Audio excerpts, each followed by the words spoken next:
Hello, my name is Mr. Solberg. I am an English teacher, and I have been teaching this beautiful language for more than 20 years. Have you ever heard people say, you need to be very smart to learn English? Or maybe, if you didn't start learning English as a child, it's too late now? Have you felt like you need to spend a lot of money on special classes to become fluent? Let me ask you another question. Do you think these things are true? Or are they just lies? In my years of teaching, I have met so many students who believe these lies. They were afraid to even try learning English because someone told them it was too hard, too late, or too expensive. But guess what? None of these are true. What if I told you that anyone can learn English? Yes, anyone.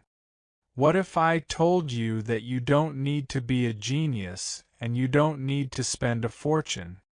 Would you believe me? Stay with me because I am going to tell you the truth. I will share real stories, real secrets, and real ways to learn English. I promise by the end of this, you will feel confident and ready to start or continue your journey. Let's begin.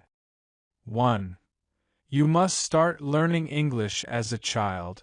It's too late when you're an adult. I hear this all the time, Mr. Solberg. I'm too old to learn English. Let me tell you a story about a man named Amir. He was 52 years old when he joined my class. Amir walked into the classroom on the first day, looked at the younger students, and said, "I don't belong here. They are so young and fast, and I am too old to keep up." I smiled and said, "Amir, do you know when I learned to bake bread?" He looked confused and asked, "No, when?" I said, "At 40. And now my bread is delicious. Do you think I was too old to learn?" He laughed and said, "I see your point, but English is much harder than baking bread." I replied, "Maybe, but the idea is the same. Learning has no age limit. You just need to start." Amir worked as a taxi driver. His dream was to take tourists around his city and explain its history, but he couldn't because he didn't speak English. He started small. At first, he learned phrases like, "Welcome to my city. Where would you like to go? This is a famous building." He practiced every day with his passengers, even if he only knew a few words. Some laughed at his mistakes, but many were kind and helped him. One day, Amir came to class smiling. He said, "Mr. Solberg, yesterday I met a tourist from England. I told him about our market. He understood me, and he even said, 'Your English is good.'" Here's what I told Amir and what I want to tell you. Learning is not about how old you are. It's about how much effort you put in. Your brain is like a muscle, it can grow stronger at any age if you exercise it. Amir kept learning, and after 2 years, he became one of the top-rated taxi drivers for tourists in his city. He told me, "I thought I was too old, but now I feel younger than ever because I can talk to people from all over the world." So, if you think you're too old to start learning English, remember Amir. He didn't let his age stop him, and you shouldn't either. Let me ask you, what is your dream? Do you want to travel, get a better job, or talk to people from other countries? It's never too late to start. Why not begin today? 2. Learning English is only for smartest people. When I was a young teacher, I had a student named Layla. She was 18 years old and very shy. One day, after our first class, she stayed behind and said, "Mr. Solberg, I don't think I can learn English. I'm not smart enough." I smiled and asked her, "Why do you think that, Layla?" She said, "In school I was always the slowest in my class. I don't think I have the brain for languages." Let me tell you something important. Learning English or any language is not about being smart. It's about practice, patience, and passion. I told Layla, if you practice every day, even for 15 minutes, you will see progress. You don't need to be perfect, you just need to try. We started with small steps. Every day I gave her 3 simple words to learn. For example, I would say, "Today learn sun, smile, and sky." Then, the next day, I asked her to make sentences like, "The sun is bright. I like your smile. The sky is blue." At first, she made many mistakes, but that was okay. Mistakes are part of learning. After 3 months, Layla came to me and said, "Mr. Solberg, I spoke English with my cousin yesterday. She understood me. Her eyes were shining with happiness. Here's what I learned from Layla. Anyone can learn English. You don't need to be the smartest person in the room. You just need to keep going step by step." So, if you ever feel like you're not smart enough to learn English, remember Layla. She wasn't the best student in school, but she became a confident English speaker. If she could do it, so can you. Now, let me ask you, are you ready to take your first step? It doesn't have to be big. Even small steps will take you closer to your goal. What will your first 3 words be today? 3. You need expensive classes to learn English. Many people think learning English is only for those who can pay for fancy courses or private tutors. But let me tell you a story about Sarah, a girl who proved that wrong. Sarah was 25 years old and worked in a small cafe. She dreamed of becoming a tour guide because she loved history and meeting new people. However, she didn't have money for expensive English classes. One day, she came to me and said, "Mr. Solberg, I want to learn English, but I can't afford your classes. What should I do?" I told her, "Sarah, money is helpful, but it's not everything. There are so many free resources you can use to learn English." She looked surprised and asked, "Like what?" I gave her some tips. Use free apps. I suggested apps like Duolingo and Memrise. Every day, she practiced vocabulary and sentences during her lunch break. Watch YouTube videos. I introduced her to channels where teachers explain English grammar and pronunciation for free. Listen to English songs and podcasts. Sarah loved music, so I encouraged her to find simple English songs and try to understand the lyric. Talk to yourself. I told her, even if you don't have someone to talk to, practice speaking English with yourself.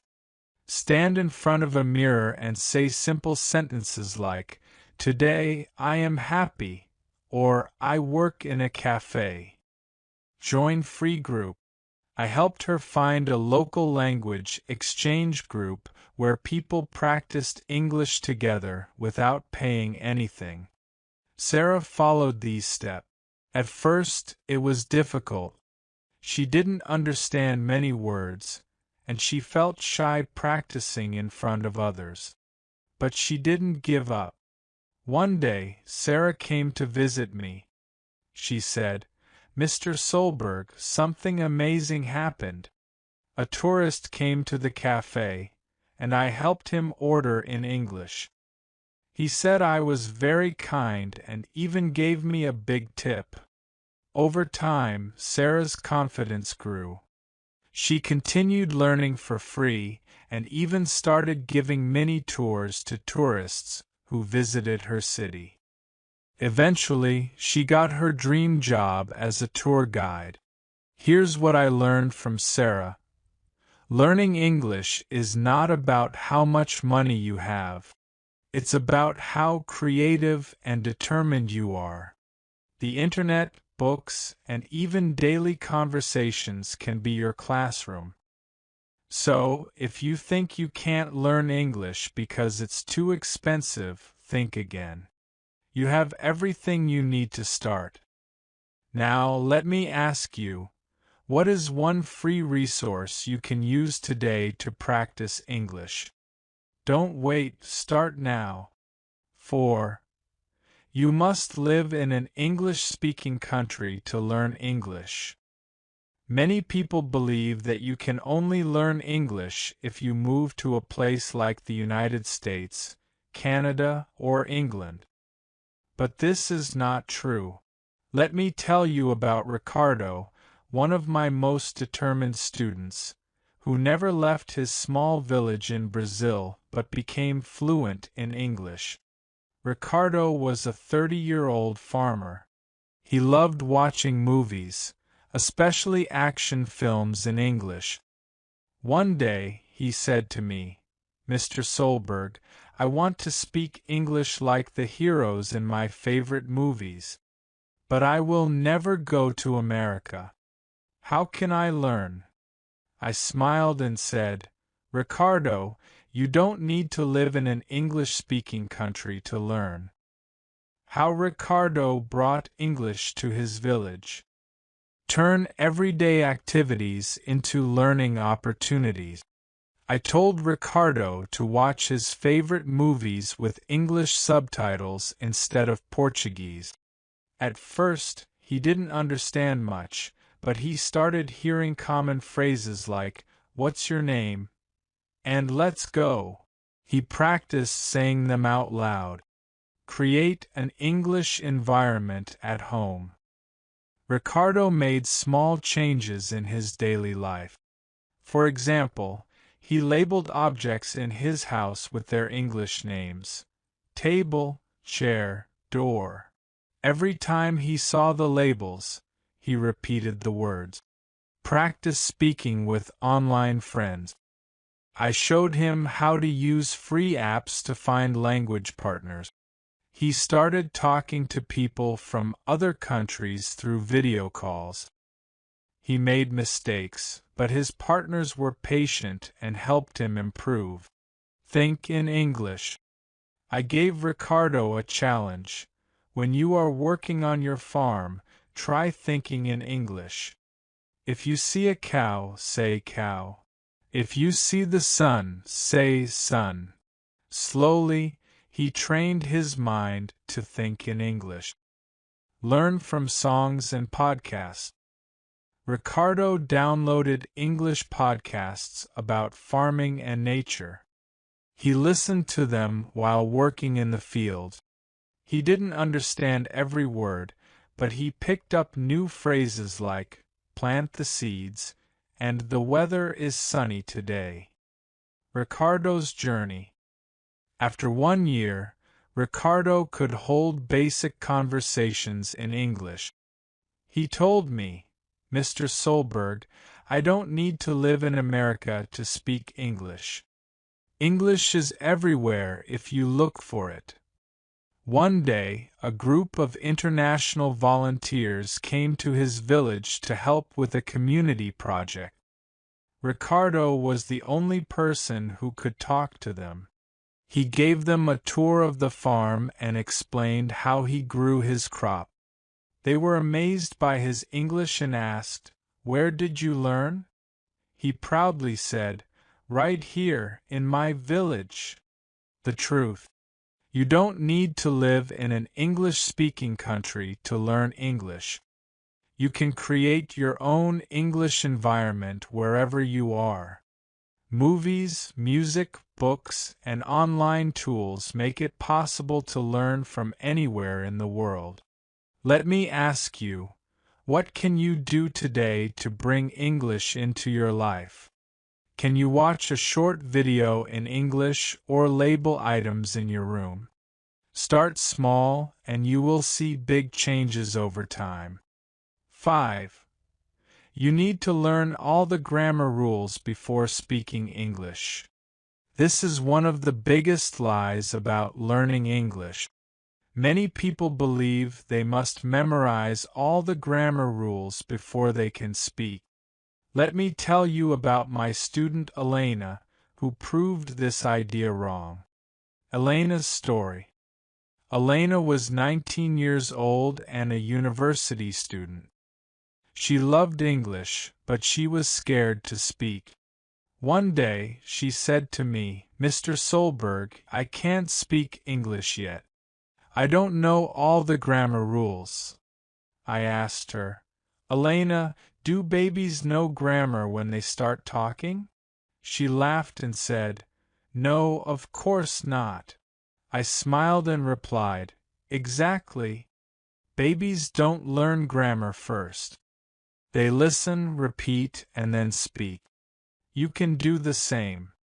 Elena still didn't believe me. She said, "But I'll make mistakes. What if people laugh at me?" I told her, "Making mistakes is part of learning. No one speaks perfectly in the beginning. Focus on communication, not perfection." How Elena learned to speak without grammar fear. Start with simple phrases. I gave Elena simple, everyday phrases like, "How are you?" "I like coffee." "Where is the bus stop?" She practiced saying these sentences again and again. Speak before you fully understand. I encouraged Elena to join conversations, even if she didn't know all the grammar rules. For example, when someone asked her, "What do you do?" she replied, "I student." The grammar wasn't perfect, but the meaning was clear. Learn grammar naturally. Elena learned grammar through listening and speaking, not by studying rules. When she heard, "I am a student," many times she realized, "Oh, I need to say I am, not just I." Use grammar in context. Instead of memorizing grammar rules, Elena practiced them in real-life situations. For example, to learn the past tense, she told short stories about her day. "Yesterday, I went to the park." To practice questions, she asked her classmates, "What is your favorite movie?" Celebrate small successes. Every time Elena used a new phrase or corrected a mistake, I celebrated her progress. This gave her the confidence to keep speaking. Elena's transformation. After a few months, Elena was speaking confidently. One day we had a guest speaker in class, a traveler from Canada. Elena asked him questions and even shared a funny story about her weekend. She made some grammar mistakes, but the guest understood her perfectly. Later, Elena said to me, "Mr. Solberg, you were right. Speaking is not about grammar, it's about confidence and practice." The truth. You don't need to learn all the grammar rules before speaking English. In fact, you learn grammar faster by using the language. Speaking and making mistakes help you understand how the language works. Let me ask you, are you waiting to learn all the grammar rules before speaking English? Don't wait. Start speaking today, even if it's not perfect. What can you say right now? Try it and you'll see how much you already know. 6. If you make mistakes, people will laugh at you. This lie stops so many people from speaking English. They are afraid of looking foolish or being judged when they make a mistake. But let me tell you about my student Fatima, who learned that mistakes are actually a powerful tool for improvement. Fatima's story. Fatima was a 32-year-old nurse from Morocco. She needed to speak English at work because her hospital often received patients from other countries. But every time she tried to speak, she hesitated. One day, she confessed to me, "Mr. Solberg, I'm so scared. If I make a mistake, my colleagues will laugh at me." I asked her, "Fatima, when a child is learning to ride a bike and falls, do you laugh at the child?" She shook her head and said, "No, I would never do that." I smiled and replied, "Exactly. Most people don't laugh at someone who is trying to learn. In fact, many admire your courage to try." Fatima seemed unsure, so I decided to help her face this fear one step at a time. Steps Fatima took to overcome her fear. Start small. Fatima began practicing with me in a safe, supportive environment. I asked her simple questions like, "What is your favorite meal?" and "What did you do last weekend?" She made mistakes, but I encouraged her after every response. Learn from mistakes. One day, Fatima said, "Yesterday, I go to the market." I gently corrected her, "You mean, I went to the market."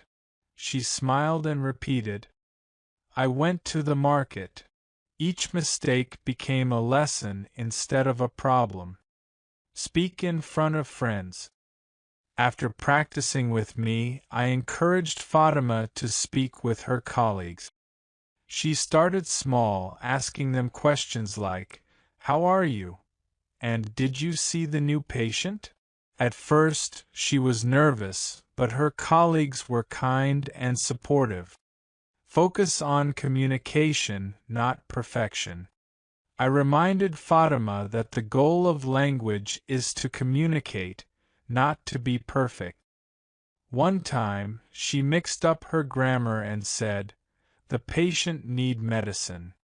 Her colleague understood and replied, "Yes, I will get it." The message was clear, even if the grammar wasn't perfect. Celebrate progress. Every time Fatima spoke, I reminded her how far she had come. When she successfully explained a medical situation to an English-speaking patient, she told me, "I felt so proud, Mr. Solberg. They understood me." Fatima's transformation. Over time, Fatima became more confident. One day, she even gave a short presentation in English to her colleagues about a new hospital procedure. Afterward, she said, "Nobody laughed. Instead, they clapped for me. I was so afraid of mistakes, but now I see they're not a big deal." The truth. Mistakes are not something to fear. They are a natural and necessary part of learning. Most people respect your effort and want to help you improve.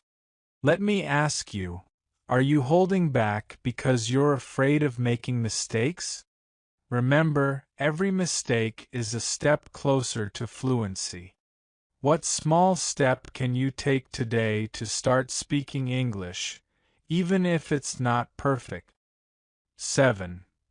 If your accent is not perfect, your English is worthless. This is one of the most harmful lies people believe about learning English.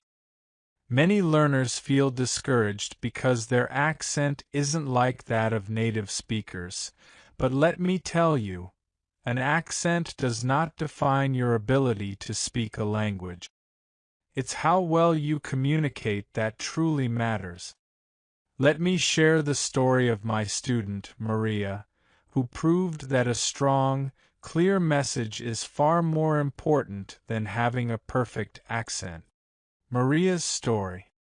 Maria was a 40-year-old marketing manager from Brazil. She had been speaking English for years, but she always felt self-conscious about her accent. Every time she spoke English, she worried, "What if they can't understand me?" One day, Maria came to me after class, looking upset. She said, "Mr. Solberg, my colleagues always tell me I have an accent, and it makes me feel like I am not good enough. Does this mean my English isn't valuable?" I looked at her and said, "Maria, the only thing that matters is whether people understand you. Your accent is just part of who you are. It doesn't change the fact that you're speaking English. Let's focus on what's important, being clear and confident." Maria didn't believe me at first, but she agreed to give it a try. Steps Maria took to overcome her accent anxiety. Focus on clarity, not perfection. Instead of worrying about having a perfect American or British accent, I helped Maria focus on being clear. We practiced using simple words and slow, deliberate speech to make sure her message was easily understood. For example, when she would say, "I am very happy for your good presentation," I encouraged her to say it slowly and clearly. "I am very happy for your good presentation." She noticed that when she spoke clearly, people understood her better, even if the accent wasn't perfect. Use your accent with pride. I told Maria that her accent was a part of her identity and her cultural background. It wasn't a mistake, it was unique. I encouraged her to embrace her Brazilian accent as a part of what made her special. For instance, when she greeted people, she would say, "Good morning. How are you today?" with her beautiful Brazilian accent. Her colleagues admired the way she said the word morning with such warmth and personality. Practice listening and speaking to improve confidence. Maria and I practiced listening to various accents in English. We listened to speakers from the UK, the US, Australia, and many other countries. I showed her that there's no perfect accent in English. Each region has its own way of speaking. For example, we listened to a podcast by an Australian speaker. Maria noticed that even though the speaker's accent was different from hers, the content was still easy to understand. We then practiced speaking by mimicking different accents, not to sound like the native speaker, but to appreciate the variety of accents in English. Don't let others make you feel less than. One day, Maria told me that a colleague had made a comment about her accent. He said, "You have a strong accent, but your English is really good." Maria was upset at first, but I explained, "People who make such comments don't understand that accents are just sounds. They don't determine your intelligence or ability. What's important is that you are communicating and improving." Celebrate communication. Over time, Maria realized that her colleagues appreciated her ability to speak English, even with an accent. She gave a presentation in English at a work conference, and afterward, a colleague told her, "Maria, your presentation was great. I understood everything you said, and you had such confidence." Maria's transformation. Eventually, Maria stopped worrying about her accent. She focused more on her message, and her confidence grew. People didn't care about her accent. They cared about what she said and how she communicated it. She shared with me one day, "I've realized that it's not my accent that matters. It's my ability to express ideas and connect with others. I'm proud of my accent because it tells a story of where I come from." The truth. An accent does not make your English less valuable. It's the message that counts. A strong accent can even make you stand out and sound more interesting. What really matters is how clearly and confidently you communicate. So, let me ask you, are you holding back from speaking because of your accent? Remember, no one expects perfection.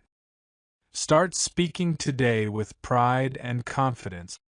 Your accent is part of who you are, and your message is what matters most.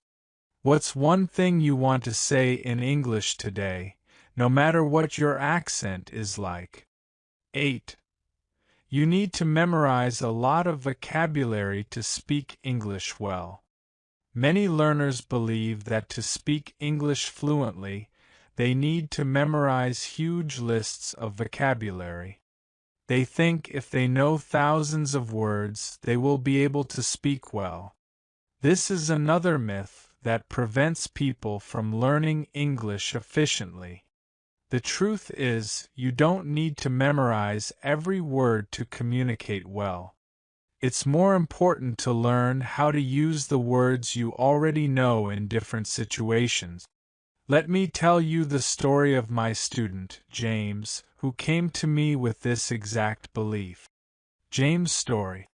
James was a 28-year-old engineer from France. When he first started learning English, he believed that if he memorized hundreds of words, he would be able to speak fluently. He carried a small notebook where he wrote down new words every day. By the end of the first month, he had memorized over 300 words. But, when it came to speaking, he was still struggling. James said to me, "Mr. Solberg, I know so many words now, but when I try to speak, I feel stuck. I can't remember the right words to say." I smiled and told him, "James, you don't need to memorize all the words. What you need is to use the words you already know to form simple sentences. Focus on communication, not memorization." The steps James took to learn more effectively. Learn useful phrases, not just words. I explained to James that it's better to learn phrases and expressions that you can use in real situations. Memorizing individual words doesn't help much if you can't use them in a conversation. For example, instead of memorizing the word delicious, I taught him the phrase, "This food is delicious." It's more useful in a conversation to say the full sentence than just the single word. James practiced using simple sentences like, "Can I help you?" and "Where is the bathroom?" Practice speaking in real conversations. I encouraged James to stop focusing on memorizing words and start practicing conversations in English. I told him that speaking is a skill that improves with practice, not by memorizing vocabulary. For example, during our lessons, we would role-play situations like ordering food at a restaurant or asking for directions. By practicing these real-life situations, James felt more confident and understood that vocabulary alone was not enough. Use the words you know. I showed James that he didn't need to learn every word. He could use the words he already knew to express himself. Even if he didn't know a specific word, he could describe things in other ways. For example, if James didn't know the word for umbrella, he could describe it as a thing you use when it rains to keep yourself dry. By doing this, he was still able to communicate and people could understand him. Focus on common words. I told James to focus on learning the most common words that are used in everyday situations. There are thousands of English words, but the most important ones are the most frequent. For example, I taught James to learn words like buy, go, eat, have, and see, which are used in many situations. These common words make up a large part of everyday conversations, so they're the most useful to know. Learn through context. James started to learn words by understanding their context, not just memorizing their meanings. This helped him remember how to use the words correctly. For example, when he learned the word bank, we discussed its different meanings: a place to keep money and the side of a river. This helped him understand how to use the word in different situations.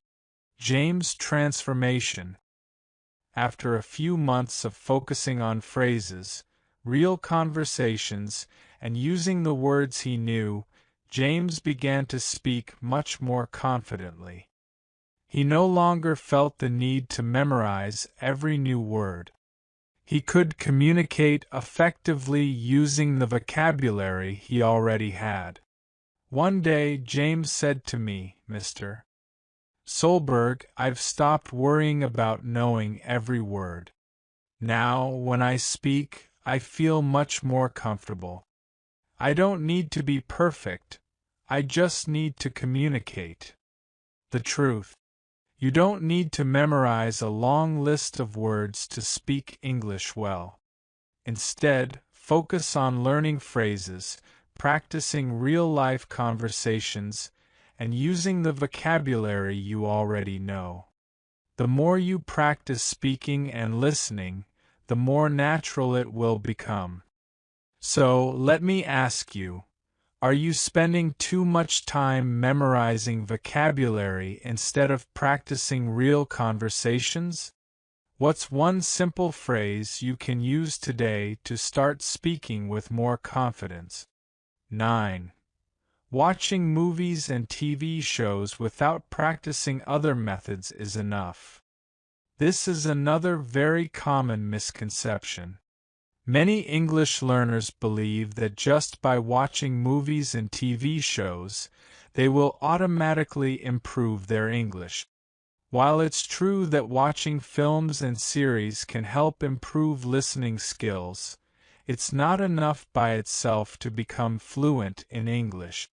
If you only rely on movies and TV shows, you may miss out on many other important aspects of language learning, such as speaking practice, grammar, and vocabulary building.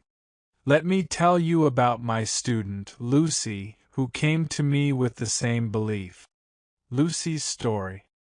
Lucy was a 34-year-old marketing professional from Germany.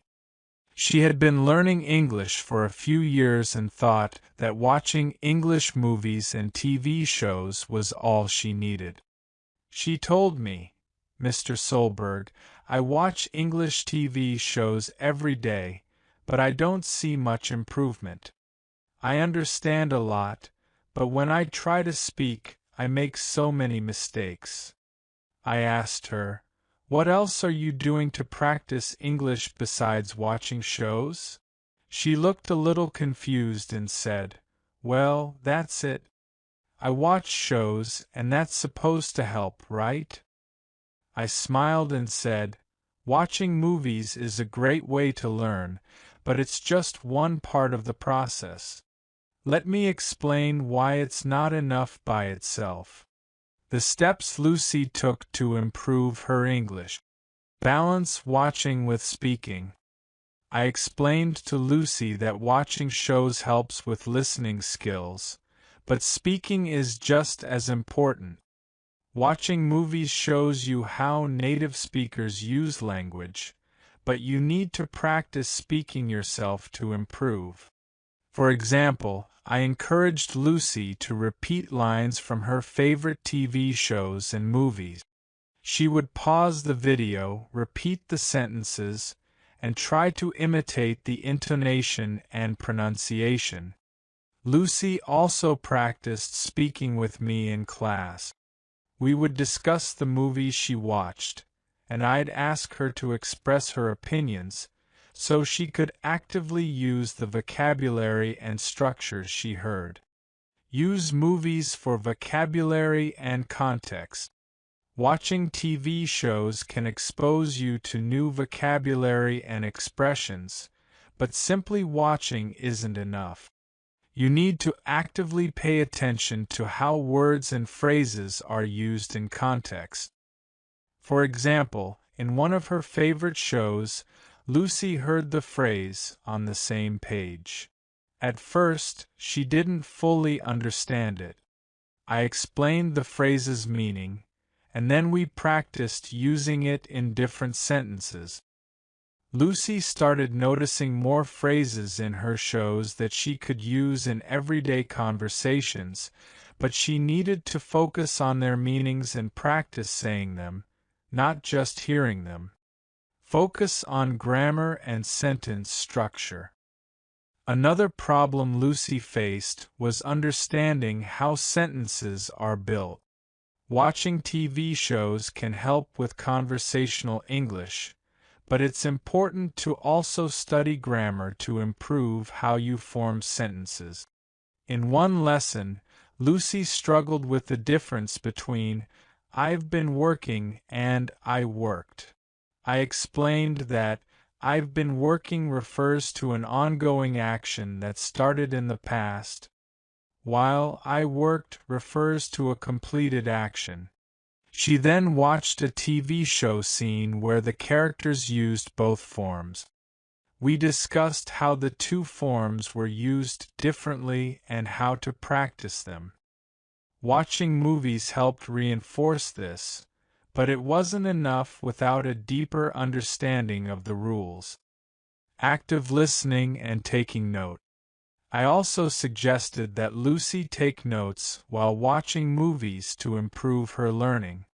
By writing down new words, phrases, or expressions, she could actively engage with the content and remember more. For example, when she watched a scene where a character said, "I can't believe it," she wrote it down and later asked me how it could be used in different situations. I told her to write down idioms or expressions she didn't understand and bring them to class to discuss. This active engagement was far more helpful than just passively watching. Combine with other learning method. Finally, I explained to Lucy that to truly improve her English, she needed to combine watching movies with other language learning method. This included reading, writing, and speaking practice. For example, after watching a show, Lucy could read an article or book in English about a similar topic. By doing this, she would reinforce the vocabulary and expressions she had heard. Writing short summaries of the episodes or discussing the plot with other learners would also help her practice forming sentences, organizing her thoughts, and building her speaking skills. Lucy's transformation. After incorporating these new practices, Lucy started to notice a big difference. She felt more confident when speaking and was able to use the phrases and vocabulary from the shows in her daily conversations. She also understood her grammar mistakes better and worked on improving them. One day, Lucy told me, "Mr. Solberg, I realize that watching TV shows is fun, but it's not enough. I need to practice everything else too. I feel much better now, and I can have real conversations in English." The truth. Watching movies and TV shows is a great tool for improving your listening skills, but it's not enough by itself. To speak fluently, you need to actively practice speaking, writing, and using what you learn in real-life situations. Movies help expose you to language, but you also need to study grammar, focus on vocabulary, and practice speaking to build your skills. So, let me ask you, are you relying only on movies to improve your English? What other methods can you start using today to make your learning more effective and balanced? 10. If you practice for a few months and don't make progress, you will never be able to learn. This is another common belief that discourages many learners, especially when they don't see results as quickly as they'd like. It's the idea that if you've been studying for a few months and haven't made the progress you expected, it means you'll never improve. However, this is absolutely false. Language learning is a long-term process, and the results are not always immediate. Many factors contribute to how quickly we progress, and slow progress doesn't mean failure. Let me share a story of a student named Lena, who faced this exact challenge. Lena's story. Lena was a 28-year-old doctor from Italy. She had always been good at reading and writing in English, but when it came to speaking, she felt stuck. She had been practicing English for about 6 months, and despite her hard work, her progress seemed slow. She told me, "Mr. Solberg, I study every day, I watch English videos, and I read books, but I don't feel like I'm getting any better at speaking. I'm starting to think that maybe it's just not for me." Lena was frustrated. She was doing everything she thought was right. She was following language learning apps, practicing grammar, listening to English podcasts, and even reading books in English. But when it came to speaking, it felt like she wasn't improving at all. I reassured her, saying, "Lena, you are definitely making progress, but it might not be visible right now. The key is to keep going and focus on the small victories, not just the end goal." The reality of slow progress. Lena's situation is quite common, and here's why. Language learning takes time. Language acquisition is a gradual process. In the first few months, learners might feel like they're not making any progress, but this is normal. Your brain is still adjusting to the new language, and the connections you need to form fluency take time. For example, when we first start learning a language, we may memorize vocabulary and grammar rules, but using them automatically in speech takes time. It's like learning to play a musical instrument. In the beginning, progress seems slow, but over time, the skills start to come together. Plateaus are part of the process. Many learners experience a plateau at some point. This is when it feels like you're not improving, even though you're putting in the effort. But a plateau is temporary. For instance, Lena's English speaking skills may have plateaued after a few months of practice. But plateaus are often followed by big breakthroughs. Once your brain has absorbed enough of the language, it will suddenly begin to click, and you will see rapid improvement. I told Lena that she might be in a plateau right now, but that didn't mean she wasn't improving. In fact, the effort she was putting in was laying the foundation for the breakthrough she was about to experience.